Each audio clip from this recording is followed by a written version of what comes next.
di Sentul Bogor kemarin. Jadi saya sampaikan ke Pak Marwan, ya waktu yang paling memungkinkan Senin ini karena hari ini juga hari penutupan masa sidang.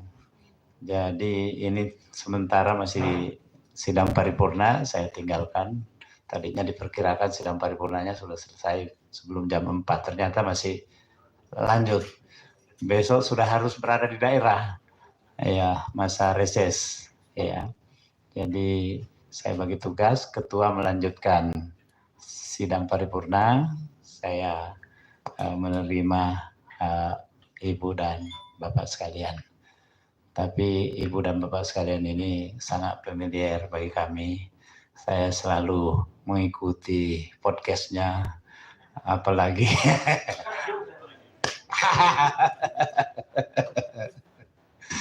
Ibu Tipa juga luar biasa terakhir, banyak sekali ya. Apalagi Pak Sedido, 3 kali sehari. Kalau tulisan ya dokter, alhamdulillah rajin kita jadikan narasumber di Dewan Perwakilan Daerah, termasuk juga tulisan-tulisan banyak dari teman-teman ini. Bahkan sempat kami terbitkan dalam satu buku, himpunan tulisan dari kawan-kawan yang lain juga. Baik, saya kira saya ingin persilakan kepada siapa dulu yang akan menjadi juru bicara dalam audiensi ini. Nanti bebas, kita bisa gunakan waktu seluas-luasnya. Malam nanti memang ada acara di Taman Mini, ada Sumpah Pemuda, ya betul. Mantan Menteri Pemuda pasti dia hafal. Ya, Pak Marwan barangkali saya silakan, atau Pak Refli, ya silakan.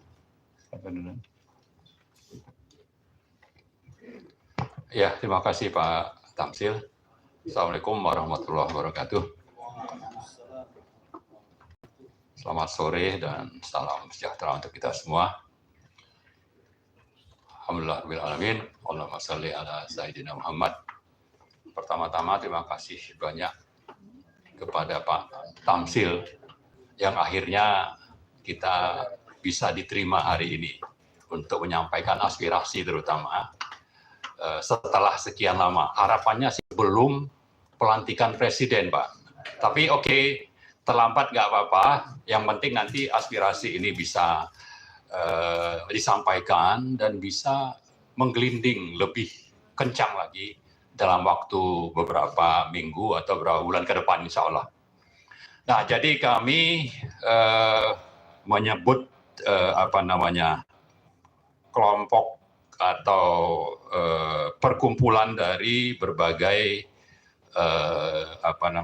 elemen masyarakat, ada aktivis, akademisi, ketua-ketua ormas dan sebagainya dalam barisan rakyat untuk kedaulatan dan kemandirian bangsa, disingkat Barakemang. Nih, baru itu waktu itu ada serangan aparat atau preman ya ke Grand Kemang di Jakarta Selatan, Pak. Jadi kayaknya Bang Refli yang memberi nama ini terinspirasi dari serangan itu, Pak. Oke, jadi intinya sebetulnya kami menyampaikan paling utama itu terkait dengan masalah Fufufafa. Mungkin ada isu kedua soal yang terkait dengan presiden sebelumnya, tapi itu mungkin hal yang kedua lah. Yang pertama lebih kepada masalah Fufufafa, dan karena itu nanti yang diharapkan akan menyampaikan berbagai hal terkait dengan isu ini adalah pertama Bang Refli, kemudian nanti Mas Roy Suryo, Bu Tifa, dan setelah itu nanti saya kira akan banyak juga informasi atau aspirasi yang akan disampaikan oleh teman-teman lain yang kalau kami buat daftar, sebetulnya itu cukup banyak yang mendukung, lebih dari 70 orang. Lalu untuk hari ini kami usulkan sekitar 40 orang, tapi mungkin tidak datang semuanya. Tapi ada yang menggantikan. Tapi saya kira tidak akan bicara semua, Pak. Paling banyak itu sekitar 10 orang.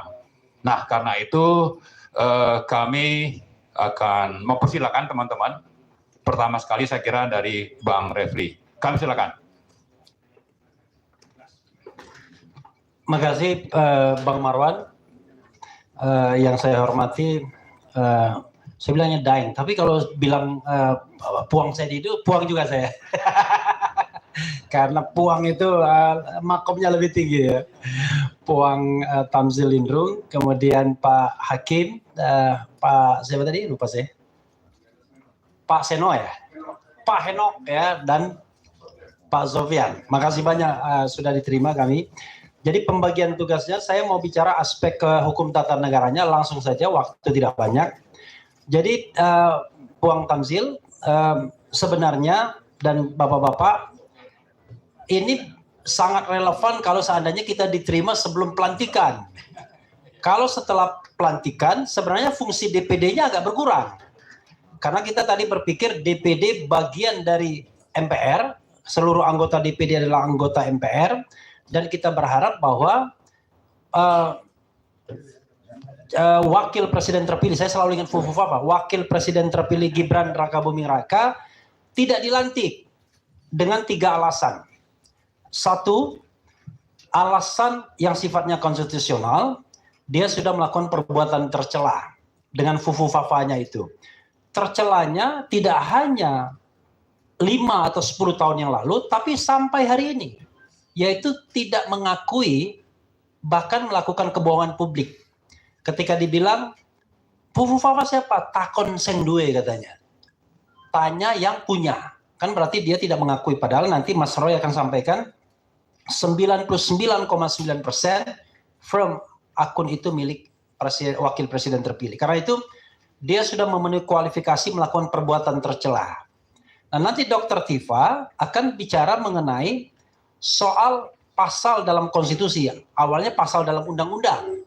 Undang-undang nomor 7 2017 pasal 169, yaitu soal kemampuan jasmani dan rohani untuk memimpin, menjadi presiden dan atau wakil presiden.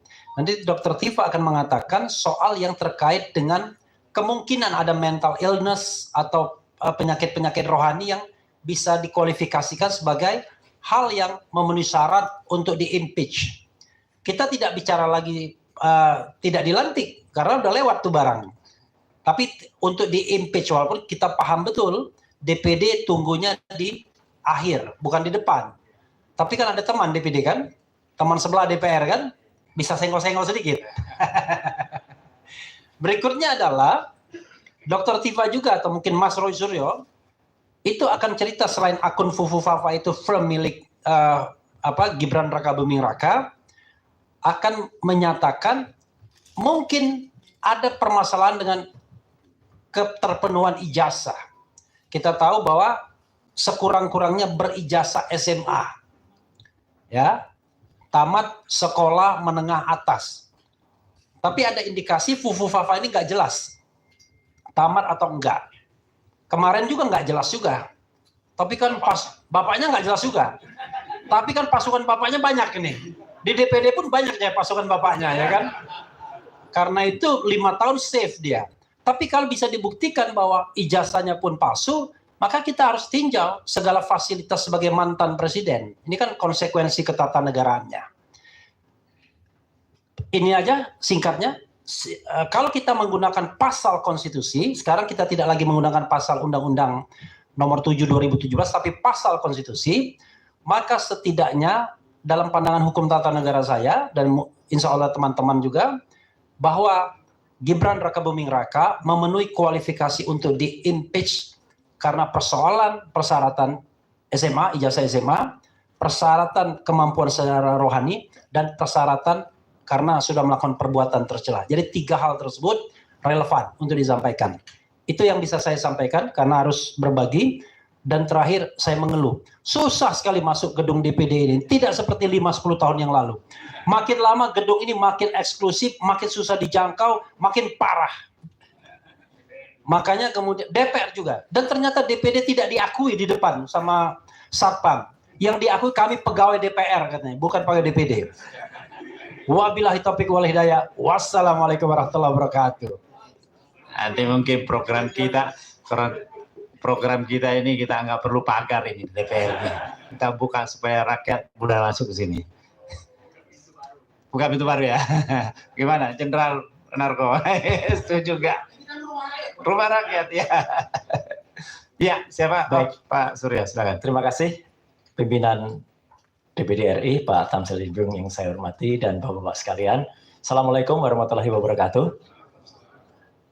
Teman-teman, Pak Marwan, Pak Pri, Dr. Tifa, dan semua sahabat-sahabat semua, saya nanti sedikit menggunakan alat bantu untuk supaya lebih memudahkan kita semuanya agar pemahaman kita sama, Ketua. Mulai, Mas. Ya. Jadi apa yang sekarang terjadi itu adalah sesuatu yang dulu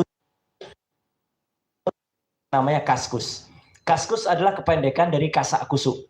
Itu forum resmi Indonesia dibuat oleh mahasiswa-mahasiswa kita dulu berada di Amerika mulai semenjak tahun 1999. Salah satu tokohnya adalah Andy Darwis. Ya. Kemudian Kaskus ini sangat terkenal, terutama untuk forum jual beli. Jadi FCB namanya. Tapi dia ada forum diskusi di Kaskus, Pak Tamsil, yang kemudian semenjak tahun 2014 ini menjadi ajang antara kelompok yang menyerang antara itu ada pro Jokowi dan pro Pak Prabowo, ya. Gitu. Hal itu yang sangat muncul. Selain Fufu-Fafa adalah akun resmi di Kaskus namanya Cilipari. Tahu Cilipari Catering adalah catering resmi milik. Dan yang kemarin dinamakan, kenapa kemudian kita perlu, karena beberapa ungkapan-ungkapan dari Gibran ini atau dari Fufu-Fafa ini itu adalah menunjukkan kata-kata yang sangat atas. Ayo kita mulai. Lanjut, next. Nah, jadi saya gunakan untuk bandingan adalah akun resmi dari Gibran Rakabuming. Lanjut, next. Nah, dari sini. Jadi ada apa? Jadi dia nulis tanggal tua, edit terus nge-share berita di Kaskus. Sebenarnya dia udah ada untuk melakukan itu. Nah, lanjut. Nah, kemudian di sini mulai itu sistemnya. Kalau maaf itu tulisannya, dia bisa komentar di bawah. Flu Pak Prabowo atau batal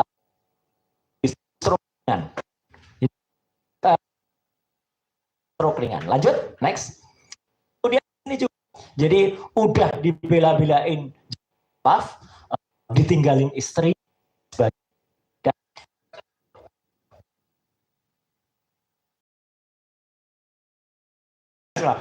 Ini salah dibelain jadi maaf, ditinggalin istri.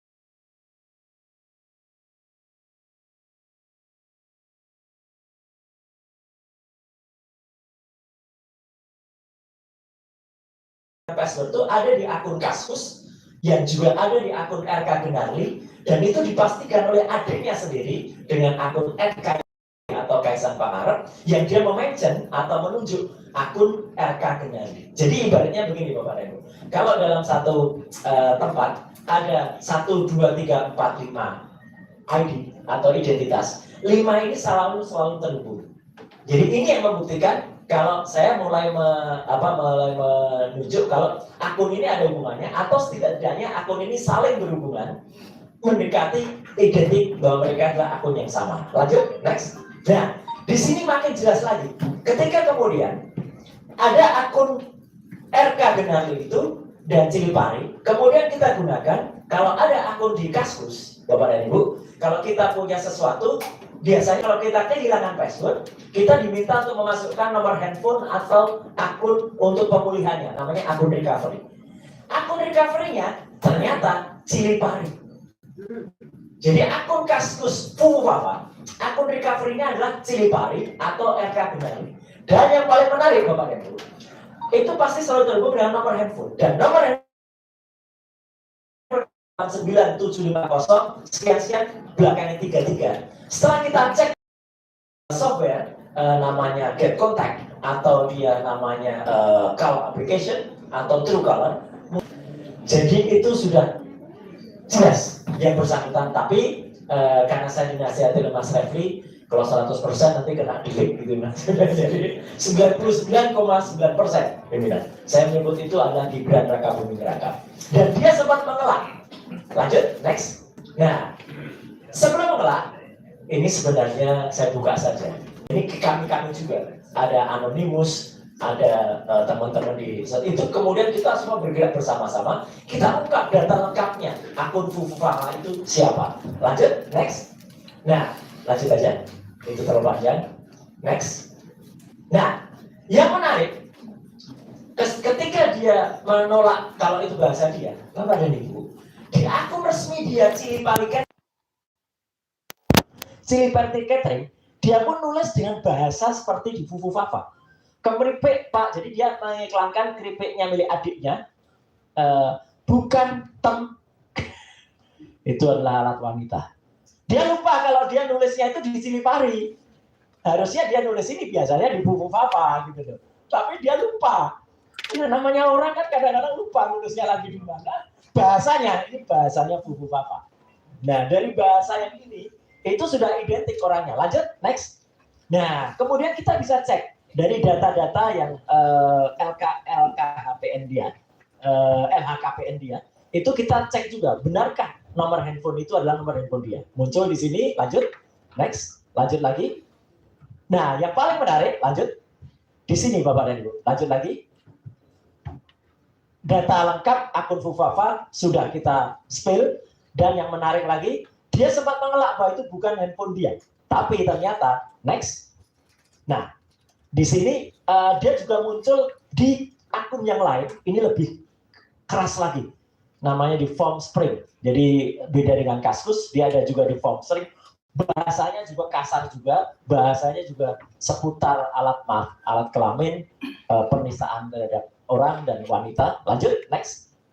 Nah, ini adalah data diri dari kalau nomor handphone itu dimasukkan, maka ini adalah muncul Gibran Rakabuming Raka. Yang menarik juga di situ, next, di atas itu ada Syahrini, ya.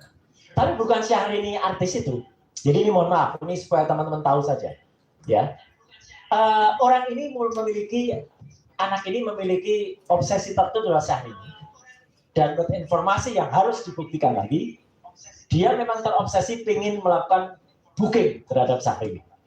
Dan sempat anak buahnya itu melakukan pencarian orang yang mirip-mirip Syahrini atau Syahrini Cafe. Dan sama brokernya atau maaf ini gigolonya atau ibunya, apa itu ibu ya bukan ibunya atau mamanya itu namanya germonya itu di mucikari disimpanlah nama Fufufafa ini sebagai CS-nya, jadi customer-nya Syahrini. Jadi sudah kelakuannya sudah luar biasa. Lanjut, next. Jadi nama dia pun terekam. Inilah data digital Bapak dan Ibu. Dan data-data ini dengan hormat saya bisa pertanggungjawabkan 100%. Ya, tidak akan bohong, tidak akan tertipu. Lanjut, next. Nah, bahkan mereka berdua, ini ada rekamannya ketika diwawancara oleh kumparan.com, serta tidak sadar ketika ngobrol soal sepatu bekas, tiba-tiba Gibran ini mengatakan, oh bekas ya, pre-love Syahrini. Jadi dia tuh sudah, ini nanti Dokter Tifa yang bisa jelasin. Otaknya tuh sudah dipenuhi dengan kecenderungan untuk tertarik pada sosok tertentu. Lanjut, next. Lanjut. Ini videonya terlalu panjang. Nah ini, jadi artinya inilah yang tadi saya sampaikan. RK GBR itu Raka Gibran. Jadi ini membuktikan kalau akun-akun ini memang benar. Raka Gibran itu jelas gak ikut kampanye Papa Tercinta gitu ya. Nah artinya kan baik ayahnya Jokowi. Lanjut, next. Kemudian ini identifikasi di Kaskus. Lanjut. Next saja, terlalu kecil. Nah, ini yang sangat penting, Bapak dan Ibu. Sempat dia mencoba memanipulasi. Dan kalau kemarin, Prof. Jimli mengatakan, udahlah, kejahatannya sudah 10 tahun yang lalu, gitu Pak Tamsil. Tidak. Kejahatan dia, ada kejahatan yang baru. Betul, kejahatan kata-kata yang tidak sopan itu 10 tahun yang lalu. Atau bahkan 5 tahun. Tapi dia berusaha mengubah identitasnya kemarin, ketika nomor handphone yang sudah ketahuan nomor dia, itu kemudian diubah menjadi nama Slamet supaya menyarukan. Kan ada beberapa orang yang mencoba transfer GoPay ke dia, ubah, itu pelanggaran. Dan dia juga menghapus cuitan-cuitan tadi. Itu sekarang kalau dicari mungkin sulit untuk mencari, teman-teman, karena sudah dihapus. Alhamdulillah kita sudah selamatkan, kita sudah capture, tidak hanya capture, sesuai dengan Undang-Undang ITE nomor 1 tahun 2024, saya rekam juga linknya. Jadi linknya semua ada. Jadi itu sesuai dengan Undang-Undang ITE pasal 5 ayat 1, itu clear untuk alat bukti di kepolisian. Dan yang paling menarik, ketika dia menolak bahwa itu adalah nomor handphone dia, Bapak dan Ibu, pada form pencalonan wali kota Solo tahun 2020, dia menuliskan dengan tangan dia sendiri nama Gibran Raka Buming Raka, nomor handphonenya 089750 sekian 33. Dia lupa kalau dia dulu penuliskan nomor handphonenya adalah nomor handphone dia. Lanjut, next. Nah, Bapak dan Ibu, ini kecil-kecil, tapi ini adalah penggambaran bagaimana akun Kaskus Fuhufafa itu tidak hanya terhubung ke situs-situs atau pemberitaan saja, tapi dia juga terhubung ke situs porno di Rusia, terhubung ke video-video bokep atau video BF, semua ada. Dan ini adalah link yang bisa kita gambarkan. Semua ada. Ada Xporn, ada kemudian Pornhub, dan lain sebagainya. Lanjut, next. Nah, memang anak ini aneh. Bapak dan Ibu mungkin pernah mendengar. Dulu dia punya kafe, namanya Markobar. Martabak Kota Barat di Solo. Ketika belum diprotes masyarakat, salah satu gambar di kafe Markobarnya itu adalah Illuminati. Orang dengan mata satu atau Dajjal. Tapi dia beralasan, enggak kok, itu kan segitiga, simbol persatuan dari saya sama 2 temannya lagi yang usaha. Jadi menurut saya memang kalau istilahnya netizen sekarang ini suka canda di tepi jurang anak ini. Gitu ya. Artinya nyerempet tidak bahaya, tapi ya menurut saya sudah kelewatan. Next, saya sampai ke akhir supaya tidak terlalu lama. Next lagi. Nah, jadi ini nomornya dia 089750282233 tadi. Next. Nah, sampai dia juga melecehkan Sarah. Jadi tidak hanya agama, Sarah dia teman di Papua juga dia lecehkan, kulitnya hitam lah, apalah, kayak maaf ini, kayak monyet lah gitu, dia mengatakan begitu. Jelas itu ada kalimatnya. Next. Lanjut. Kemudian dia ini untuk menggambarkan kalau akun Cilipari, akun RK Genarli itu memang milik dia. Lanjut, next. Dan ini tadi gambar-gambar link tadi terhubung ke RedTube, Chaturbate, Xhamster, Spankbank, dan lain sebagainya. Lanjut. Terakhir, next. Ya, jadi situs Indonesia yang porno pun ada, semprot.com pun dia juga masuk ke sana. Next. Dan ini gambaran dari ini, analisis dari drone emprit menunjukkan perbincangan tentang Fuhufafa. Lanjut, next. Dan ini data dia sesuai dengan data yang ada di TPS-nya juga. Lanjut, next. Ini dia sempat mengubah tanggal lister, tapi dijawab oleh CEO Kaskus, mustahil. Jadi sudah dilindungi juga supaya tidak diubah-ubah. Next. Dan warganet saling transfer. Next. Itu tadi yang ada. Next. Dan yang terakhir, oke. Ya, yang terakhir, pimpinan DPD yang saya hormati dan teman-teman semua, tidak hanya saya yang sudah menyampaikan, sebenarnya videonya ada, tapi terlalu panjang untuk dimuat, jadi saya izin tidak memutarnya, tapi nanti sebagai bukti kami ke DPD, BSSN, Badan Cyber dan Sandi Negara itu sudah mengkonfirmasi sebenarnya akun Fufufafa itu adalah Gibran Rakabuming Raka. Dan iya, sudah BSSN. Dan itu sudah dimuat di bocor alus Tempo. Dan sempat ditanyakan ke yang bersangkutan, nah inilah, anak ini bohong. Menjawab tidak. Tapi lucunya, Bapak-bapak dan Bapak-Ibu semuanya, adiknya, Kaisang Pangarep, ketika ditanya, menjawab, itu milik Kak Gibran. Jadi anak ini bohong. Bohong dalam waktu yang belum lama. Jadi artinya kalau itu sesuai dengan undang-undang sudah melakukan tindakan tidak terpuji, saya kira benar. Sekian, terima kasih. Wassalamualaikum warahmatullahi wabarakatuh. Jadi ini kesalahan besar DPD, Pak Tamsil. Iya kan? Harusnya kita diterima sebelum pelantikan, coba bayangkan. Kita tercatat dalam sejarah punya wakil presiden yang kayak begini.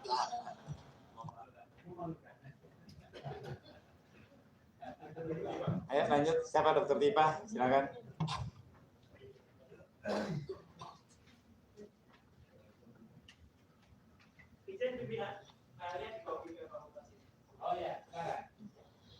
Bismillahirrahmanirrahim. Assalamualaikum warahmatullahi wabarakatuh. Bapak Ketua Pimpinan yang saya hormati, beserta jajaran, serta Bapak dan Ibu sekalian yang hadir. Saya Dr. Tifa dipercaya untuk memberikan penjelasan dari aspek kedokteran klinis, ya, sebagaimana kompetensi yang saya kuasai.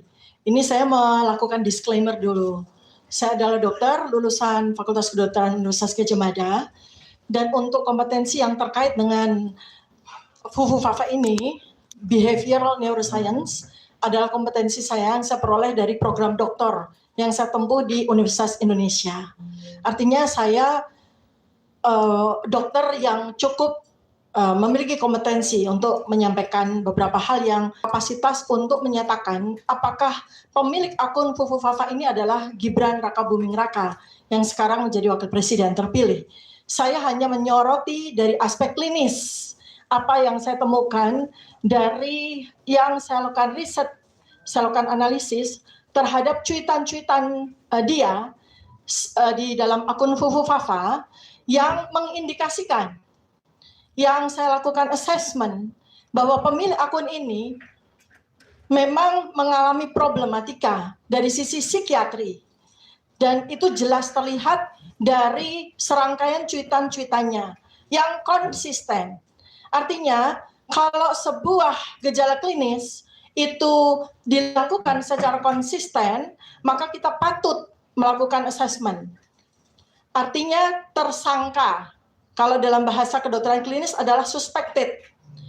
Kita belum bisa menegakkan diagnosis, karena menegakkan diagnosis psikiatri itu membutuhkan waktu yang lama. Pengamatan, observasi, wawancara, itu dilakukan berbulan-bulan untuk bisa menegakkan diagnosis apakah seseorang itu tegak diagnosis sebagai penderita gangguan jiwa atau tidak. Jadi kalau ada orang bertanya kepada saya, mengapa seandainya pemilik akun Fufufafa ini adalah memang Gibran Rakabuming Raka, mengapa lolos tes kesehatan pada saat dicalonkan sebagai cawapres waktu itu? Maka jawaban saya di sini adalah tidak mungkin sebuah diagnosis tegak atas gangguan jiwa dilakukan pada saat waktu yang amat sangat singkat ketika yang bersangkutan itu menjalani pemeriksaan kesehatan di rumah sakit yang ditunjuk. Karena pada waktu itu saya yakin bahwa alat yang dilakukan untuk melakukan penilaian kesehatan termasuk kesehatan jiwa itu tidak cukup signifikan untuk melakukan penegakan diagnosis apakah yang bersangkutan mengalami gangguan kejiwaan atau tidak.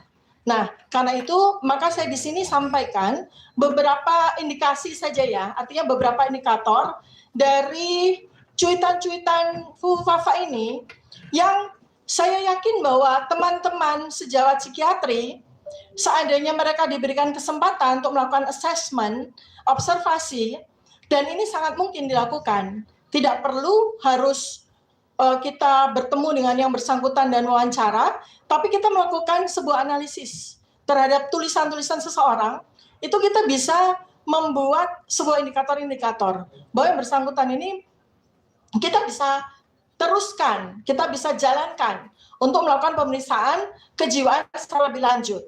Saya berikan contoh 2 saja untuk pengetahuan kepada bapak-bapak dan kepada kita semua. Ada 2 yang jelas ini menunjukkan adalah sebuah gangguan jiwa tipe ya, schizophrenia, tipe schizophrenia ya. Jadi ada satu yang dia cuitkan, yang dia tuliskan, dan ini menarik karena ada waktu-waktu tertentu ya, ketika seseorang itu mengalami gangguan hormonal yang berkaitan dengan psikiatri. Jadi dia menulis tanggal 21 Juni 2014 pukul 23.51. Penderita gangguan jiwa itu susah tidur dan dia mengalami sebuah peningkatan ekskalasi hormonal pada saat justru tengah malam. Jadi aktif-aktifnya itu tengah malam gitu, ya. Nah, dia menulis di sini. Saya lagi membayangkan Prabowo mendaki Semeru. Ya, ini saya buat sebuah analisisnya ya untuk contoh. Jadi terus pas nyampe di puncak dia mengibarkan bendera merah putih. Nah, ini saja sudah menunjukkan inkoherensi, flight of idea yang sangat khas pada penderita schizophrenia. Kemudian dia berteriak, titik kembalilah ke pelukanku, itu flight of idea lagi. Jadi dia membayangkan karena dari konsistensi cuitan-cuitan dia sangat menghina Pak Prabowo ini sebagai seorang duda, cerai, ya, itu dia terobsesi dengan hal tersebut. Bagi dia, posisi Pak Prabowo duda dan cerai itu adalah sesuatu yang hina. Karena itu dia terus-menerus secara konsisten dia tampilkan itu dalam cuitan-cuitannya. Padahal itu adalah sebuah penderitaan, adalah sebuah misery gitu ya. Bagi orang yang normal, kalau kita melihat ada sebuah kasus perceraian, kemudian seseorang yang tidak memiliki pasangan, itu adalah sesuatu misery, menderita. Tapi bagi Fufu Fafa yang memang terindikasi abnormalitas kejiwaannya, itu dianggap itu sebagai sesuatu yang lucu, layak untuk dihina dan sebagainya. Dan terus habis itu dia menggelinding ke bawah seperti seekor landak. Jadi dia menganggap sosok yang bernama Prabowo ini seperti binatang yang dari gunung dia menggelinding seperti landak. Pas nyampe di bawah, dia langsung membeli jagung bakar. Flight of idea lagi. Ketika dia sedang membayangkan gunung, dia membayangkan Prabowo menggelinding dengan lucu, lalu kemudian dia langsung flight of idea, ingat bahwa di puncak itu ada orang jualan jagung bakar. Jadi dari Semeru dia ke puncak, seperti itu ya. Nah, ini banyak sekali simptom-simptom schizophrenia itu muncul. Satu lagi yang saya temukan, ini menarik sekali. Dari cuitan dia yang dia lakukan 19 Juni 2014 pukul 22.21. Pada saat kita mau berangkat tidur dia malah aktif ya. Nah, dia menuliskannya begini. Garuda merah adalah burung yang sedang mengalami menstruasi. Dari kalimat ini saja sudah aneh ya. Garuda merah itu berarti dia sedang mengimajinasikan logo dari suatu partai tertentu. Garuda merah, ya. Burung yang sedang menstruasi, kok bisa menstruasi? Flight of idea-nya dia itu mendisosiasikan merah dengan menstruasi. Kan ini aneh ya. Garuda merah, burung sedang menstruasi. Segera beli pembalut biar nggak bocor. Kita mengasosiasikan bahwa seseorang yang pada waktu tahun 2014 itu sering sekali menyebutkan bocor adalah Pak Prabowo pada saat kampanye pada waktu itu ya. Jadi dia membuat itu sebagai sebuah fantasi yang deluktif sifatnya, bersifat waham sifatnya ya. Tapi kalau beli pembalut jangan di malam hari, nah ntar bisa diculik kampret. Nah kita kan ingat ya waktu itu ya kampret kadrun dan sebagainya kan. Terus yang lucu, oh nasibku, saya tidak tahu apa itu TPID. Tiba-tiba dia ke TPID, coba tanya atasan saya, ya kan? Langsung di kalimat berikutnya, kuda-kudaku yang lucu, oh Fadlizonku yang makin bulat. Nah tiba-tiba dia ingat sama Pak Fadlizon. Terus kalimat berikutnya lagi, buku adalah jendela dunia. Tabloid obor rakyat adalah apa ya? Nah bingung dia. Nah terus saya tiba-tiba lagi di dalam kalimat berikutnya, saya pengen belusukan ke pasar, tapi kuda saya nggak boleh ikut. Tiba-tiba dari buku, dari Fadlizon yang bulat, tiba-tiba buku, belusukan ke pasar, tapi kuda saya nggak boleh ikut. Dia mengasosiasikan lagi dengan Prabowo yang menyukai kuda, ya kan? Terus besok ya debat cawapres aja kan? Ya udah, saya tidur di rumah aja. Kalimat berikutnya, bingung mau ngirim cendol ke siapa? Kirim ke saya saja ya. Coba dari satu paragraf aja jelas menunjukkan sebuah kompleksitas kejiwaan yang ini kalau kita baca ribuan kalimat-kalimat yang dia cuitkan, kurang lebih 5.000 ya, yang sudah dihapus ada 2.100, kita akan jelas bisa melakukan penegakan diagnosis seseorang ini menderita skizofrenia jelas. Kalau perlu dikirim ke rumah sakitnya ayahandanya Pak Roy Suryo, Rumah Sakit Jiwa Puri Nirmala, karena saya yakin bahwa ini akan tegak diagnosis. Nah, saya ingin menyampaikan bahwa tidak hanya soal perbuatan tercela, karena perbuatan tercela secara undang-undang itu layak sekali untuk menjadi pasal pemakzulan. Tetapi buat saya adalah yang lebih mengkhawatirkan lagi, yang lebih bahaya lagi adalah apabila seseorang tersebut memiliki sebuah jabatan yang amat sangat penting bagi kelangsungan dari negara, bangsa, dan keselamatan dari seluruh rakyat Indonesia. Bagaimana mungkin seseorang yang jelas menunjukkan ada indikasi-indikasi mengalami gangguan kejiwaan seperti ini dipercaya untuk membuat kebijakan-kebijakan yang berkaitan dengan keselamatan seluruh bangsa dan negara ini. Demikian Bapak Pimpinan dan Bapak Ibu sekalian, mudah-mudahan bisa menjadi insight. Sebab saya juga tidak mau terlalu panjang, mungkin Bapak dan Ibu akan ada yang ingin bisa disampaikan. Terima kasih. Billahi taufiq wal hidayah. Assalamualaikum warahmatullahi wabarakatuh. Terima kasih Dr. Tipa. Yang lain? Oh ya, silakan. Ada yang terlewat tadi dari Mas Roy. Silakan. Ya, izin tadi topiknya lain pimpinan. Jadi saya diingatkan tadi Dr. Tifa lebih ke soal kesehatan. Saya menambahkan bahwa syarat minimal untuk menjadi seorang calon wakil presiden waktu masih calon adalah setidaknya dia lulus SMA. Nah, saya dan Dr. Rifa itu sudah sering melakukan penelitian dan kemudian kita publish melalui Twitter atau melalui sosmed bahwa yang bersangkutan itu pernah memang sekolah 2 tahun, hanya 2 tahun saja di sekolah Santo Yosef di Solo. Padahal waktu dia sekolah SMA 2 tahun itu ayahnya Pak Joko Widodo itu masih wali kota Solo. Berarti sebenarnya masih memiliki kekuasaan untuk sebenarnya mudah untuk. Tapi tidak. Dia hanya menjalani sekolah selama 2 tahun. Setelah itu dia pindah ke salah satu high school konon di Singapura. Saya sebut konon. Karena di Singapura dia meneruskan SMA itu 3 tahun lagi pimpinan. Jadi artinya kalau dijumlah SMA-nya 5 tahun. Kenapa harus sampai 3 tahun lagi di Singapura? Apa yang terjadi? Sudah itu mendadak dalam situs wali kota Solo, pemerintah kota Solo, tertulis dia menyelesaikan pendidikan di University of Bradford. Padahal tidak ada University of Bradford di Singapura. Adanya MIDS. Dan MIDS di Singapura itu ternyata sudah tidak ada hubungan lagi dengan University of Bradford. Dan masih tercatat di situs wali kota Solo, adalah sampai sekarang masih ada. Dia tercatat kemudian melanjutkan studi ke UTS, University Technology of Sydney di Australia. Hanya setahun. Aneh. S2 hanya setahun. Ternyata setahun itu setelah dicek, itu hanya melakukan pendidikan matrikulasi. Tidak masuk universitinya. Jadi dia tidak pernah lulus. Bahkan Diknas, Dikbud waktu itu, mengeluarkan ijazah penyetaraan yang di surat keterangan yang ada di Australia itu ternyata pimpinan itu hanya setara SMK, turun lagi malah sebenarnya. Jadi sebenarnya kalau dari sisi soal pendidikannya, si wakil presiden sekarang ini memang sangat bermasalah. Maka pimpinan dan Bapak Ibu semua, saya tidak ada khawatirnya sekarang, tidak hanya 99%. Ya di depan DPD saya menyatakan kalau memang Fufu Fafa ini, nah ini saya pakai kaos Fufu Fafa nih pimpinan. Wajahnya jelas ini. Ini kaos lain lagi nih yang kemarin. Lain. Nah, lain kan? Wajahnya jelas.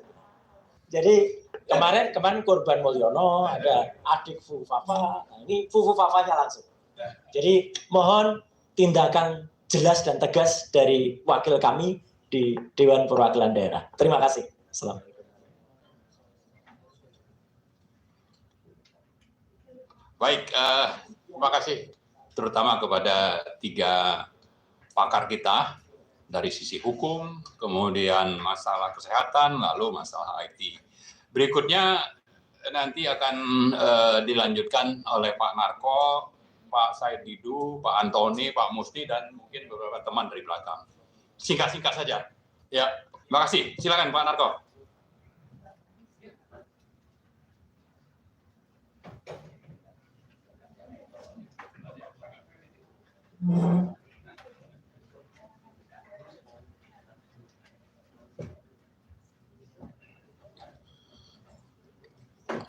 Assalamualaikum warahmatullahi wabarakatuh. Salam sejahtera bagi kita semua, Bapak pimpinan rapat dan seluruh anggota pimpinan, rekan-rekan, Bapak Ibu yang saya hormati dan saya muliakan. Terima kasih saya diberi kesempatan. Saya melihatnya dari sisi sosial, Pak. Semuanya sudah jelas yang disampaikan oleh Pak Roy dan Bu Diva. Ini orang tidak normal, abnormal. Singkatnya gitu aja kalau kamu bilang sakit jiwa gitu. Dan saya melihatnya tampilannya dan kebiasaan. Seorang wali kota di kantornya mainan anak-anak dikumpulkan. Terus pada saat debat kelihatan sekali kelakuannya kayak anak kecil. Kemudian setiap ada dia suka keluyuran atau suka belusukan juga itu ke pesantren kemana gitu. Karena nanti kalau ditanya, saya ingat dia datang ke salah satu pesantren mungkin di Jawa waktu dia di Solo, dikatakan apa kiat Bapak Wali Kota bisa seperti ini? Apa dia jawab? Saya masih ingat. Dia jawab, kau turutin saja nasihat guru, kau nanti akan maju seperti saya. Terus kemarin hari kedua dia belusukan ke salah satu pembangun MRT. Ya mungkin di salah satu MRT. Kemudian ditanya oleh wartawan, apa harapan Bapak dengan pembangunan ini? Langsung dia ambil mic, kasihkan Wamen, jawab. Dari sini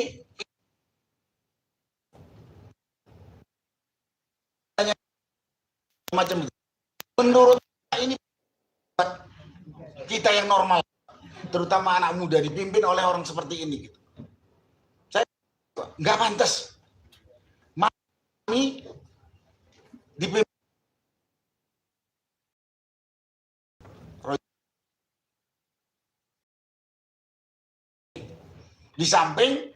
di samping bisa saja Pak Presiden Pak Prabowo itu berhalangan.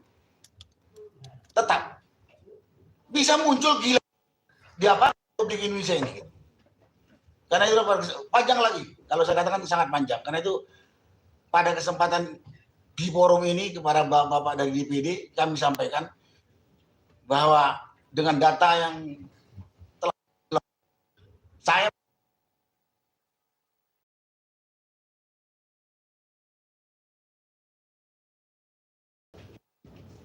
kok wakil presiden Indonesia seperti itu.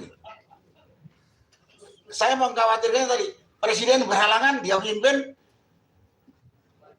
Waduh, diarahkan kemana ini? Dan saya juga tidak terima dipimpin orang nggak waras itu. Karena itu kami menyarankan apa yang disampaikan. Saya lihat dari sisi sosial dan pandangan semua rakyat. Berharap sesuai dengan hukum, konstitusi, aturan yang ada harus dimakzulkan. Terima kasih. Wassalamualaikum warahmatullahi wabarakatuh.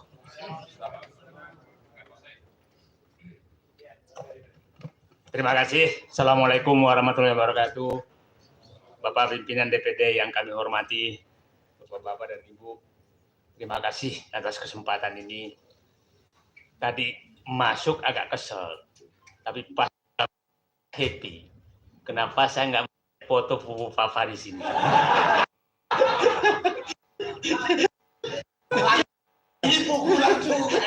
Jadi bukan sindiran. Dia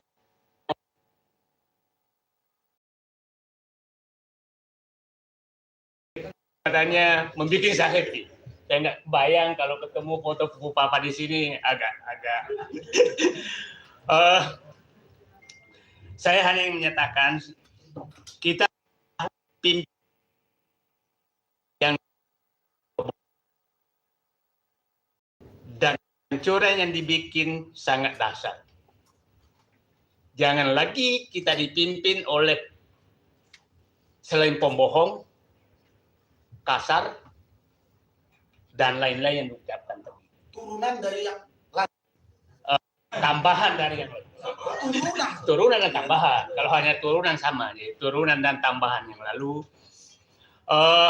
Karena sudah sangat demikian dan dirancang oleh keluarga dia.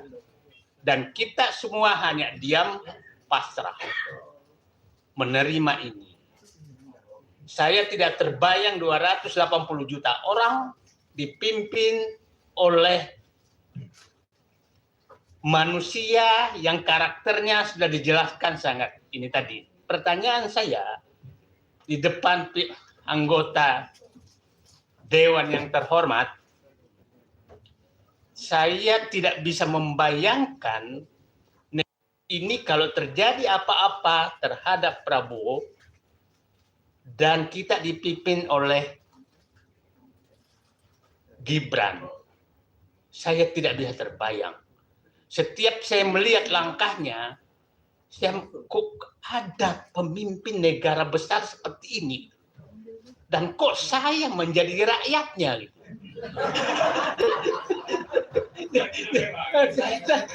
Jadi saya kok apakah memang sejauh sekali lebih rendah dari dia gitu loh. Itu yang selalu terbayang di hati saya. Jadi saya pada kesempatan ini saya mengusulkan ke anggota ke DPD yang terhormat agar ke depan betul-betul periksa kejiwaan baik-baik calon pimpinan kita, karena kita kecolongan lagi yang sangat dahsyat, kecolongan konstitusi, kecolongan psikologis, kecolongan macam-macam. Nah, apa yang terjadi kalau ini berlanjut, yang dan janji palsu tidak bermimpi ketemu Syahrini gitu kan. Mungkin apalagi anaknya membuat banyak sekali kesulitan rakyat lewat PSN penggus nasional. Ini terjadi seluruh Indonesia. Saya nggak takutnya kalau anaknya ini menjadi pemimpin, maka negara ini dijual. Itu saja. Terima kasih. Assalamualaikum warahmatullahi wabarakatuh.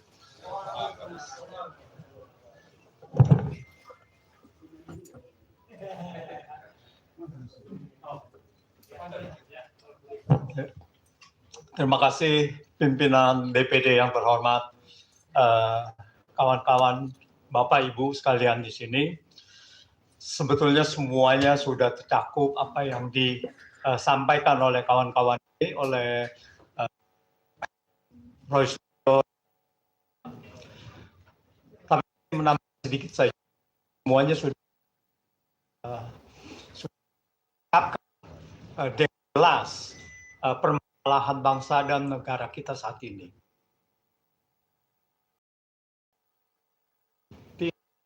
Selama 10 tahun terakhir ini adalah terpuruk. Sangat terpuruk, pelanggaran hukum ini didiamkan. Jokowi melanggar hukum sangat banyak sekali, tetapi itu didiamkan. Sampai dia lengser, ya, kepada DPD pada saat itu untuk petisi 100 untuk makzulkan Jokowi. Jadi kita terang-terangan bahwa pada saat itu Jokowi itu sudah pantas untuk dimakzulkan. Tetapi kekuatan politik itu lebih besar daripada kekuatan hukum di negara kita ini. Bahwa Gibran naik saat ini adalah bukan kecelakaan, tetapi ini adalah desain. desain dan sengaja oleh Jokowi. Awalnya Jokowi ingin memperpanjang jabatan sampai 2027. Ya, 2024 sampai 2027. Para menteri mengatakan itu untuk kompensasi COVID. Ya, COVID 3 tahun, 2020 sampai 2022. Untuk mengkompensasi COVID, maka dimintakan Jokowi itu menjabat sampai 2027. Tapi intinya adalah pokok 2027 itu Gibran sudah 40 tahun. Ini adalah desainnya. Tapi begitu dia tidak bisa, begitu ditolak, dia masuk kepada yang kedua, yaitu perpanjangan masa jabatan menjadi 3 periode. Nah, ini adalah satu desain dari Jokowi untuk menguasai negara ini. Nah, 3 periode tidak berhasil. Lalu terpaksa dia untuk menaikkan Gibran menjadi wakil presiden. Kalau itu waktu berhasil 2027 atau 3 periode, maka di tahun 2027 Gibran sudah akan menjadi calon presiden. Karena sudah 40 tahun. Tapi dengan tidak ada kekuatan itu, maka Gibran dicalonkan menjadi wakil presiden dengan mengkudeta konstitusi. Saya sebutnya constitutional coup. Apa artinya? Artinya seolah-olah ini sah, tetapi dengan merubah konstitusi yang harusnya tidak sah, tetapi menjadi sah dengan merubah konstitusi. Dan cara merubahnya konstitusi juga melanggar. Sebetulnya itu tidak sah. Sudah melanggar, dibuktikan melanggar etika. Etika berat. Tetapi permasalahannya adalah pelanggaran etika berat ini tidak diikuti dengan pembatalan putusan MK nomor 95. Harusnya adalah pembatalan putusan itu sendiri. Tetapi semuanya di sini bermain. Nah, kemudian kita tahu bahwa dia menjadi calon presiden meskipun pada saat itu peraturan KPU-nya belum dirubah. Itu menjadi masalah lagi yang digugat lagi di PT UN. Tetapi sekali lagi itu digagalkan. Jadi hukum ini sudah menjadi hukum Jokowi. Kalau kita diamkan, negara ini akan terpuruk. Apalagi tadi kalau dikatakan bahwa Prabowo akan menjadi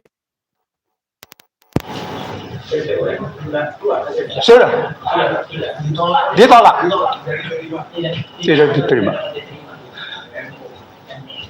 Nah, di sini bahayanya. Setelah itu kasus Fufu Fafa ini menjadi puncaknya bahwa kita buktikan bahwa ini anak tidak normal, ini anak sakit, ya. Menurut Dokter Tifa, gejala skizofrenia.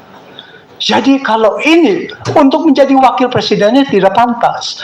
Jadi oleh karena itu, kalau ini semua kita didiamkan, maka Indonesia saat ini menjadi negara yang tidak ada hukum, tidak beretika, dan tidak bermoral. Jadi ini tanggung jawab kita semua untuk meluruskan ini. Nah, bagaimana DPD kami harapkan dapat menyuarakan ini bersama kami. Terima kasih. Ya, terima kasih Pak Antoni, Pak Musni. Nanti mungkin teman-teman dari Bandung juga akan bicara. Silakan Pak Musni, singkat-singkat saja. Terima kasih. Assalamualaikum warahmatullahi wabarakatuh. Terhormat pimpinan, saya mengamati tren yang terjadi sekarang ini.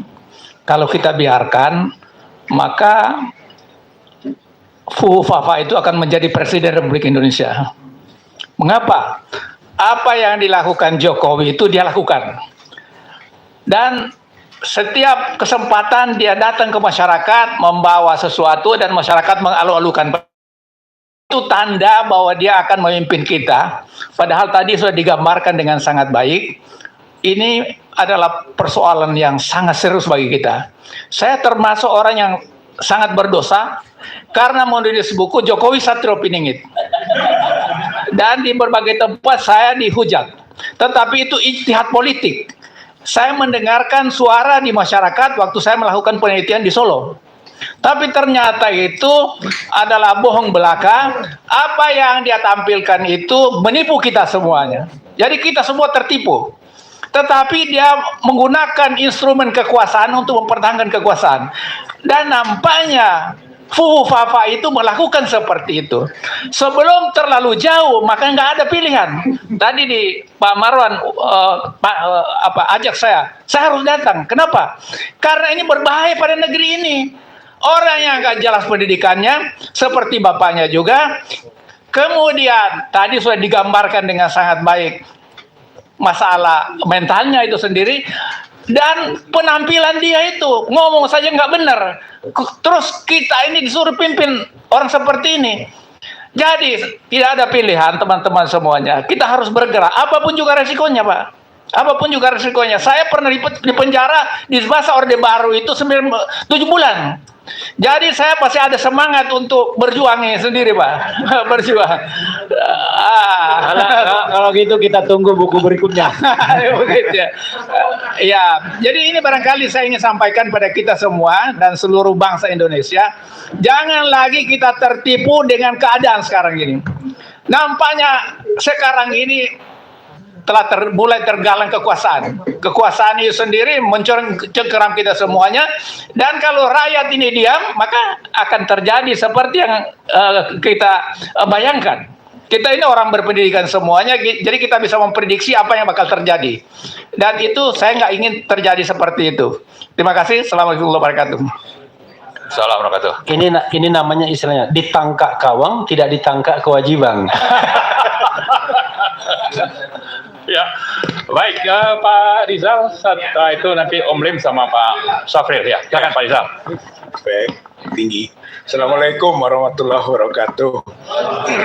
Pimpinan DPD yang saya hormati, saya memperkuat dari aspek hukum, sebagaimana disampaikan oleh Pak Refli Harun. 3 hal yang ingin dikemukakan. Yang pertama,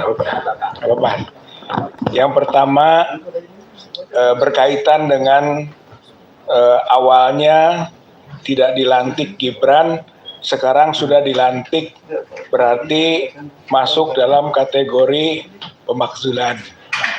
Karena di dalam pasal 7A Undang-Undang Dasar 45 itu presiden dan atau wakil presiden. Untuk 2 hal yang terkena padanya, 1 tidak memenuhi syarat, dan yang kedua perbuatan tercela. Kan kita ketahui bahwa bisa di-impeachment jika melakukan pengkhianatan negara, korupsi, tindak pidana berat, lalu ada perbuatan tercela dan tidak memenuhi syarat. Saya kira dua-duanya tadi sudah diungkapkan tentang itu. Tidak memenuhi syarat dan perbuatan tercela. Jadi sudah bisa masuk kategori impeachment. Yang kedua adalah bahwa ini juga masuk apa yang ditetapkan oleh MPR TAP nomor 6 tahun 2001 soal etika kehidupan berbangsa. Di situ disebutkan bahwa perlu mundur pejabat negara atau penyelenggara negara yang melakukan pelanggaran atas kaidah dan sistem nilai atau tidak mampu. Saya kira masuk kategori itu gitu. Nah, bagusnya mundur secara sukarela. Tapi jika tidak, ada klausula lain dimundurkan. Dan itu masuk dalam pasal 3 TAP MPR tahun 2001 tentang kewajiban lembaga tinggi negara untuk menjalankan ketetapan MPR 6 2001. Dan MPR sekarang ini tidak menjadi lembaga tertinggi negara, tapi lembaga tinggi negara masuk dalam kategori itu. Gitu. Sedangkan untuk bisa memakzulkannya, itu tidak perlu dalam status lembaga tertinggi negara. Karena memang sudah diatur dalam Undang-Undang Dasar 1945 pasal 7A. Jadi maksudnya adalah konteks ini MPR dalamnya ada DPD punya kewajiban untuk menjalankan ketetapan MPR 6 tahun 2001. Berarti harus melakukan proses menuju ke impeachment gitu dari presiden atau wakil presiden. Yang ketiga, dengan dilantiknya Gibran sebagai wakil presiden, maka itu jadi bukti hukum telah terjadi pelanggaran atau pemenuhan delik nepotisme sebagaimana diatur dalam Undang-Undang 28 tahun 1999 tentang KKN pasal 22 gitu, bahwa nepotisme adalah delik. Ancaman hukumannya maksimum 12 tahun. Berarti pelakunya bisa ditangkap dan ditahan di atas 5 tahun. Maka dengan dilantiknya Gibran terbukti nepotisme dari keluarga Jokowi. Jokowi, Iriana, Anwar Usman, dan Gibran itu bisa diproses hukum. Gitu. Itu petisi 100 sudah laporkan ke Barreskrim. Hanya tahun kemarin karena presidennya masih Jokowi, jadi berat. Nah sekarang sudah turun Jokowinya. Maka mudah-mudahan kita dorong supaya proses berjalan. Atau kalau enggak, kita buat aduan ulang, laporan ulang untuk melakukan desakan baru agar Jokowi, Iriana, Anwar Usman, dan Gibran itu diproses hukum. Karena sudah terbukti nepotisme dengan dilantiknya 20 Oktober.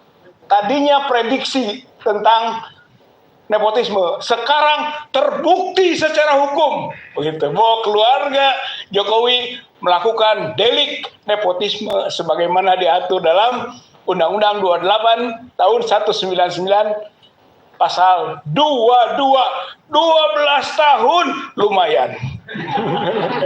Saya kira ini saja, mudah-mudahan DPD sebagai elemen dari kamar satu di samping kamar lainnya DPR itu kena pasal 3 itu ketetapan MPR nomor 6 tahun 2001 wajib untuk menjalankan ketetapan MPR 6 2001. Terima kasih. Assalamualaikum warahmatullahi wabarakatuh.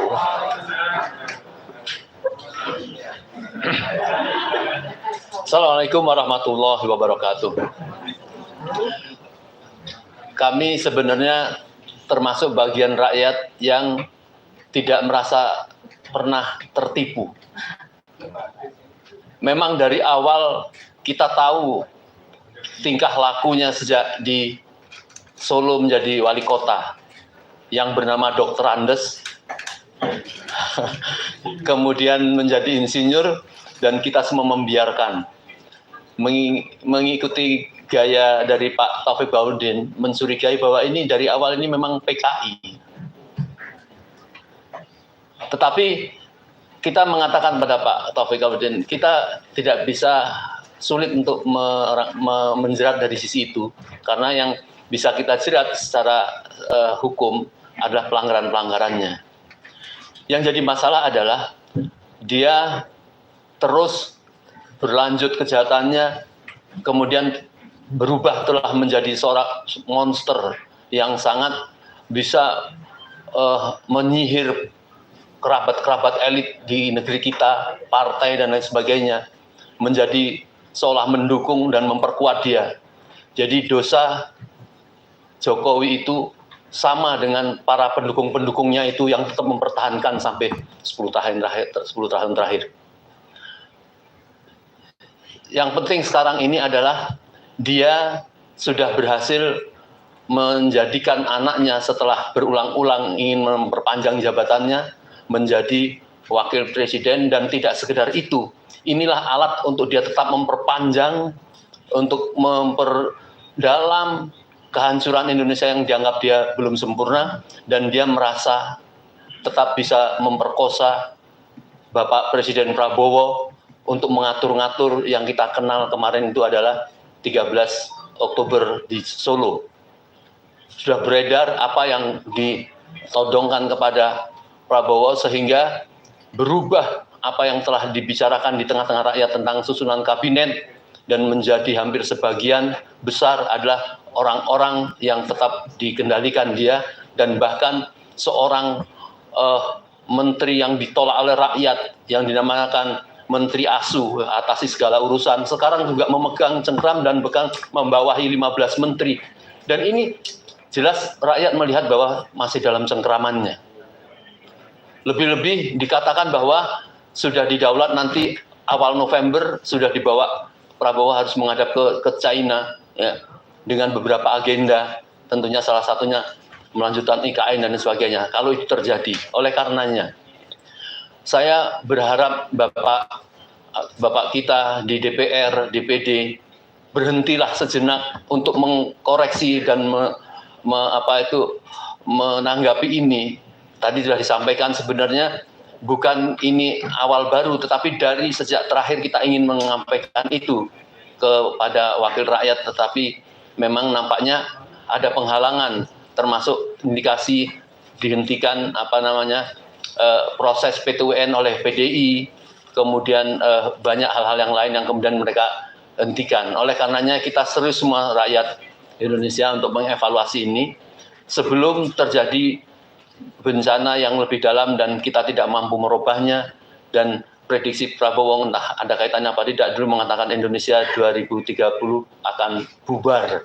Dan saya kira menurut saya sekarang ini pada dasarnya sudah tidak mempunyai kedaulatan rakyat. Dan saya yakin ya, bahwa ada momentumnya nanti ini para rakyat dan para guru besar yang sekarang sedang berdiam diri nanti akan berbicara bersama-sama, pasti akan mempermasalahkan permasalahan bangsa kita ini. Saya kira itu. Assalamualaikum warahmatullahi wabarakatuh. Assalamualaikum warahmatullahi wabarakatuh. Sedikit saya ingin menambahkan yang dijelaskan oleh Pak Profesor Antoni. Ya. Tapi sebelum saya menambahkan, saya ingin koreksi sedikit apa yang disampaikan oleh Pak Rizal Fadilah. Pengajuan kepada Baris-Krim itu tidak saja oleh Petisi 100, tapi juga oleh FOR ASLI, yaitu Forum Alumni Perguruan Tinggi Berijazah Asli. Ketuanya Pak, nah ini beliau ketuanya dari Capak ITB. Jadi tadi Pak Profesor Antoni menyampaikan ada desain yang sudah lama yang dilakukan oleh Jokowi. Tapi dalam hal ini kita juga harus tahu ya, Jokowi itu di belakangnya siapa gitu. Nah, ini bukan berupa analisis, tapi ini berupa fakta. Kejadiannya pada tahun 2014, 4 bulan setelah Jokowi disahkan jadi presiden. Waktu itu berkunjung ke Beijing, ditemani oleh Puan. Sepulang dari sana, langsung ke Bandung, karena saya juga di Bandung. Karena ada acara wisuda dari IPDN. Waktu itu KSP-nya adalah Teten Mas Duki. Teten Mas Duki melakukan, mengumpulkan tokoh-tokoh dari Jawa Barat untuk ketemu dengan Presiden Jokowi. Pada saat bersamaan dengan wisuda, atau di sela-sela wisuda. Di situ disampaikan oleh Jokowi bahwa dia baru pulang dari Tiongkok dan ketemu Xi Jinping, dan dia berbunga-bunga menyampaikan betapa hebatnya Cina, dan dia telah melakukan perjanjian. Perjanjian itu akan dibantu dan programnya akan dilaksanakan di Indonesia. Di situ dia sampaikan juga bahwa programnya juga akan mempekerjakan rakyat Cina atau tenaga kerja Cina. Ketika itu 12 tokoh Jawa Barat salah satunya adalah sahabat saya yaitu Profesor Dr. Asep Warlan SH MH. Sedikit kesal karena dia bilang itu tidak mungkin karena ada undang-undang tenaga kerja. Tidak gampang mempekerjakan tenaga asing dari Cina. Jokowi waktu itu senyum-senyum. Dan lalu juga salah satu dari tokoh Jawa Barat, yaitu Acil Bimbo, juga sedikit marah. Menyatakan bahwa itu dasarnya penjajahan. Jokowi cuma senyum-senyum, puan pucak pasi. Tapi apa yang terjadi setelah itu, Jokowi melanggar semua undang-undang dan memasukkan tenaga kerja sampai dengan supir truk ataupun satpam. Hampir di semua PLTA yang dibangun oleh Cina ataupun perusahaan-perusahaan tambang. Artinya ini sudah ada rencana pengkhianatan. Lalu kedua, apa yang disampaikan oleh sahabat saya yaitu almarhum Dr. Rizal Ramli ketika dia di Rempang, kebetulan saya satu angkatan dengan Rizal Ramli dan juga sama-sama setahanan juga dengan Profesor Musni Umar. Kalau Pak Musni Umar 7 bulan ya sama lah dengan saya, tapi Rizal Ramlinya kebagian 1,5 tahun di Sukamiskin waktu tahun 1978. Dengan gamblang Rizal Ramli di Rempang menyatakan bahwa Jokowi ini adalah boneka dari Xi Jinping. Dan dia mengosongkan Pulau Rempang yang telah dihuni beratus tahun oleh masyarakat di sana dengan tujuan Pulau Rempang itu akan dijadikan pangkalan militer. Nah ini ingin saya sampaikan ke Bapak pimpinan DPD sebagai tambahan dari fakta bahwa yang namanya desain yang disampaikan oleh Pak Profesor Antoni tadi berkaitan dengan adanya di belakang. Adanya di belakang Jokowi siapa, dan itu juga dibuktikan pada saat Fufu Fafa menjadi wakil presiden didatangi oleh Perdana Menteri wakil presiden Cina. Saya kira itu tambahnya. Mudah-mudahan ini jadi masukan dengan siapa kita berhadapan dan apa kekuatan yang harus kita lakukan untuk menghadapi bahaya daripada republik ini. Kalau kita biarkan, benar-benar republik ini akan hancur. Terima kasih. Assalamualaikum warahmatullahi wabarakatuh. Terima kasih Pak Syafril. Pak Tamsil, mohon maaf sedikit lagi ya. Ada beberapa hal yang akan disampaikan oleh Dr. Tifa, dan setelah itu saya berharap teman-teman yang lain bisa memahami situasi. Jadi mungkin sampai situ saja. Paling saya nanti akan menyampaikan beberapa usul yang sangat kita harapkan kepada DPD. Nah sebelum itu saya persilakan Dr. Tifa. Izin untuk menambahkan informasi ya, karena pertama itu dari sisi legalitas pendidikan dari Gibran Rakabuming. Ini saya bicara Gibran, karena saya termasuk bersama dengan Pak Roy Suryo itu termasuk yang pertama kali melakukan penelitian tentang keabsahan dari ijazah SMA dari Gibran. Karena yang menjadi persyaratan maju wakil presiden bukan ijazah sarjana, tapi ijazah SMA. Yang sampai dengan hari ini tidak ada satupun, bahkan Gibran sekalipun, itu bisa membuktikan bahwa dia memiliki ijazah SMA. Dia pada waktu acara Narasi TV, ketika kami berdua meramaikan soal ijazahnya dia, itu dia mengatakan bahwa ada 2 tokoh yang mengatakan ijazah saya palsu. Padahal kami berdua sama sekali tidak mempermasalahkan soal ijazah sarjananya dia, yang berkemungkinan juga palsu. Dia di situ menyatakan, memberikan bukti bahwa ini loh, dengan foto saya wisuda di MDIS Singapura, tapi di situ tertulis bahwa dia memiliki ijazah sarjana dari University of Bradford. kan gitu. Sedangkan yang kami permasalahkan sebetulnya adalah ijazah SMA-nya yang sampai dengan hari ini pun hanya tampil sebagai suket atau surat keterangan, yang mana itu saya juga bisa buktikan karena saya sendiri langsung ke Australia.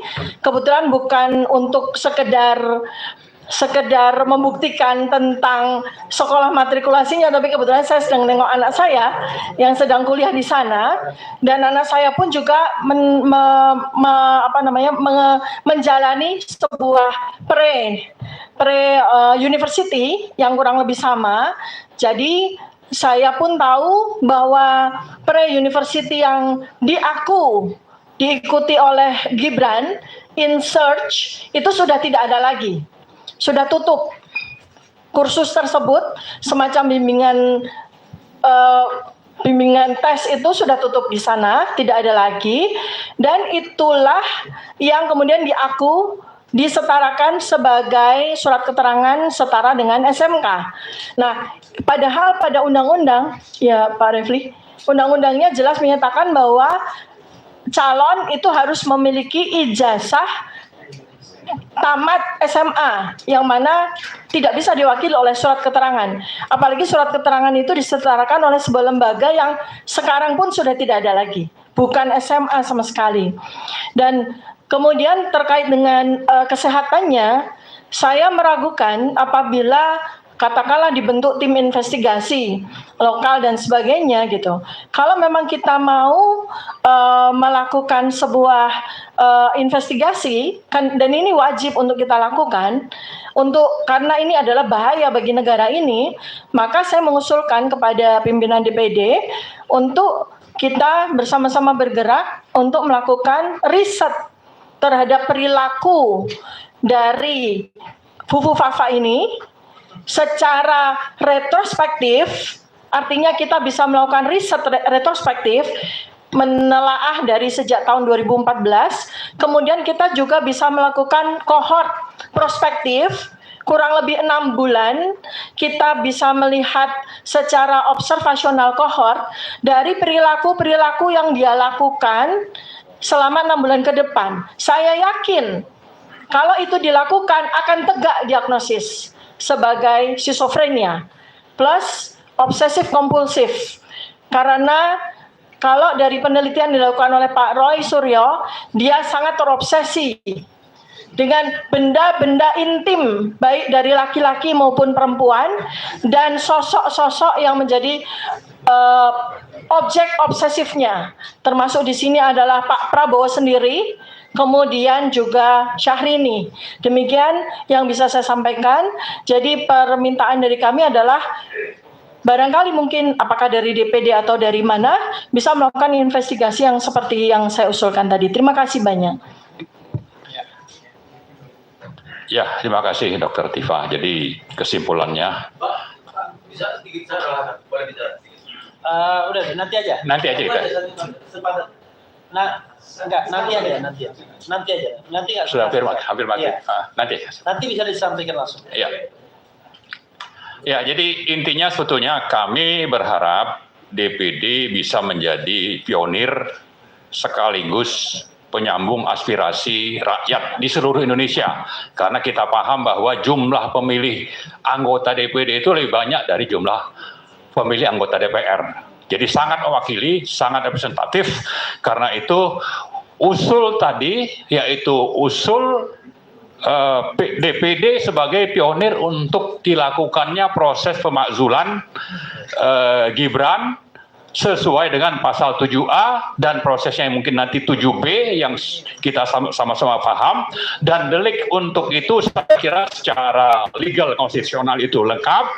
Kemudian dari sisi undang-undang tentang KKN itu tadi yang disebut Pak Rizal, atau juga dari sisi yang lebih awal yaitu persyaratan. Jadi sudah sangat lebih dari cukup lah kalau kita bicara delik untuk pemakzulan itu.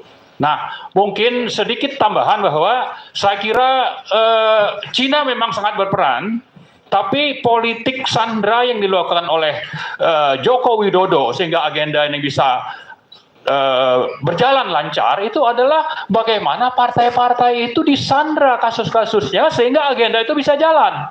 Nah, saat ini saya kira kita mengingatkan partai-partai itu, terutama Golkar ya, yang ketuanya itu cium tangan Gibran. Ini orang abnormal dicium tangan oleh siapa? Bahlil begitu. Ini sangat tidak normal nih juga. Justru karena itu salah satu yang kita tuntut adalah Golkar.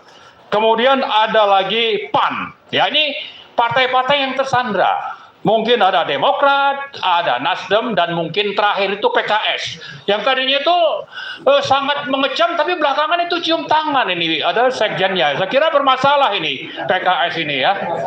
Nah, tapi saya kira seperti Pak Musni sebutkan, ada kesempatan untuk bertobat.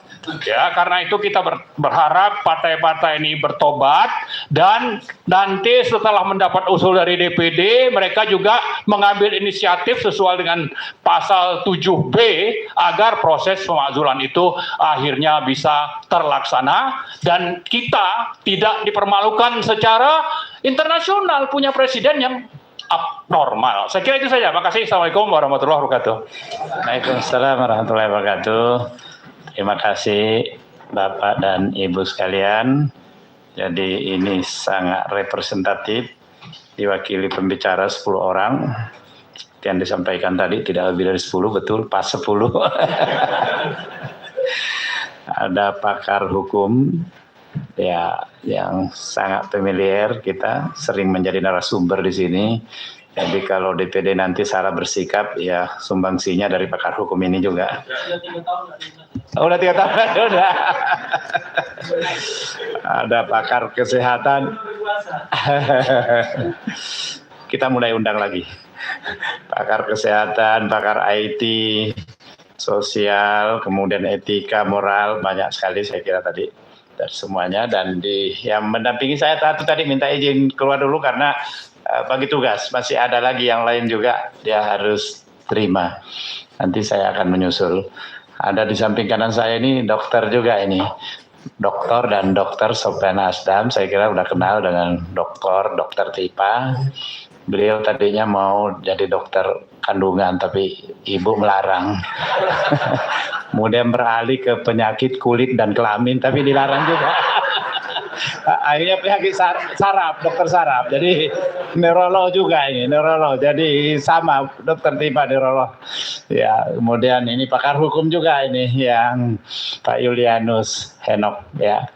Jadi mungkin nanti dia akan merespon beberapa, tapi pada intinya tentu ini kita akan terima semuanya dan kami akan bawa ke dalam rapat baik di pimpinan maupun di anggota-anggota nanti. Mudah-mudahan apa yang menjadi harapan bapak-bapak semua kita bisa tindak lanjuti. Tadi ada yang bertanya, Pak Sapril, tentang IKN itu presiden terpilih ketika menerima kami, dia menyampaikan ini sebuah legasi yang besar, tetapi saya realistis, kita tidak punya anggaran, jadi berat untuk melanjutkan. Dia bilang paling untuk setiap tahun kita bisa alokasikan 15 triliun dan itu pun dalam periode pertama dia hanya 3 tahun, tahun kedua, ketiga, keempat. Ya berarti harus dilanjutkan oleh yang selanjutnya lagi. Tapi bisa dibayangkan kalau cuma 45 triliun dalam 5 tahun berarti perlu waktu 50 sampai 60 tahun untuk menyelesaikan itu. Ini sesuatu yang luar biasa. Ya, apakah kemudian harus kita menambah utang lagi? Tetapi menambah utang itu salah satunya utang untuk gali lubang tutup lubang, karena saya punya pengalaman lama juga di Badan Anggaran, ya banyak juga memberikan dapat masukan-masukan dari Pak Antoni. Saya kira ini posisi kita ini agak berat kalau apalagi ada program-program dari presiden terpilih ini yang lebih strategis. Cuma dulu waktu saya diterima sebelum pelantikan dia memang titip pesan, bilanglah sama teman-teman itu, buat apa bergerak untuk menjatuhkan Pak Jokowi. Pak Jokowi ini sebentar lagi juga dijatuhkan, tidak dijatuhkan akan selesai. Dan betul kan selesai tanggal 20 Oktober kemarin. Nah, saya kira terhadap Wapres yang ada sekarang ini, sesuai dengan masukan dari bapak-bapak sekalian ini juga menjadi konsen kami. Jadi meskipun tadinya ada kebanggaan, ada anak muda yang mewakili Indonesia di dalam ini. Jadi iya, Gen Z ini katanya green generation. Jadi kita perlu generasi yang hijau. Tapi mungkin ya kata Dokter Tipa tidak pas. Baik, mungkin Dr. Sofian ada sedikit respon, silakan. Saya kira cukup dari Pak Tamsil. Jadi terima kasih Pak Marwan, yang selalu saya ikuti itu yang salurannya keren jadas. Beliau di sebelah kanan. Dan Rizal, ya kemudian Pak Rizal Padilla punya apa juga selalu saya ikuti ya. Alhamdulillah sore ini ketemu yang saya kenal baik. Memang waktu masih di BUMN beliau, waktu saya masih wali kota Bontang Pak, saya sering berhubungan Pak Said Didu. Ya saya neurolog Dr. Tipa, jadi kuliahnya Dr. Tipa sore ini menambah pengetahuan saya. Ya, insya Allah saya ketua komite 1 yang memang bidang kami pemerintahan. Saya pasti akan menyampaikan nanti laporan kepada pimpinan tentang kedatangan bapak-bapak dan aspirasi yang dibawa. Dan apalagi sudah ada wakil ketua di sini. Saya kira itu aja dari saya Pak. Iya, terima kasih dokter. Lanjut, Dr. Julianus Enoch. Ya, silakan. Assalamualaikum warahmatullahi wabarakatuh.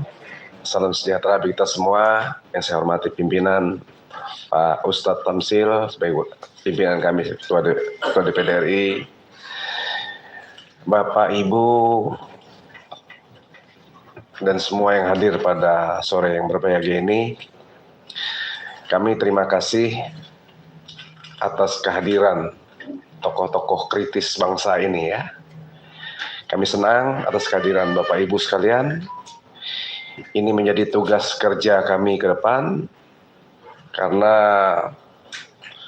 kami dari daerah untuk Indonesia, itu moto kami. Sehingga saya sebagai pimpinan di Badan Akuntabilitas Publik, BAP, kami menerima laporan-laporan seperti ini selain masalah kerugian negara, juga masalah hal-hal seperti ini, administrasi ya. Jadi ini menjadi catatan dan masukan kami yang sangat baik, Pak Marwan, Pak Profesor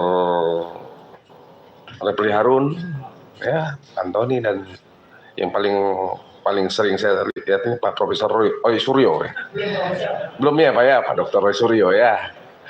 Ya, ini tokoh-tokoh yang luar biasa ya. Saya hari ini langsung bisa melihat ini orang-orang kritis terhadap bangsa ini. Kita perlu orang-orang yang kritis supaya yang nggak benar di bangsa ini kita perbaiki bersama-sama. Jadi prinsipnya kami akan nanti bawa di pleno BAP sendiri, kemudian kami akan ke pimpinan selanjutnya supaya mudah-mudahan ini menjadi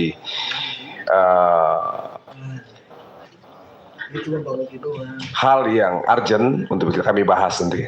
Sekali lagi atas kesempatan dan penjelasan yang luar biasa ini dari tokoh-tokoh yang berkompeten, kami rasa sangat penting buat kami apabila kami membutuhkan data-datanya nanti, baik bentuk laporan dan sebagainya. Ya dari hukum ada ya, dari BP ada ininya ya, bentuk laporannya ya, ada BP. Pimpinan BP, pimpinan sekjenan,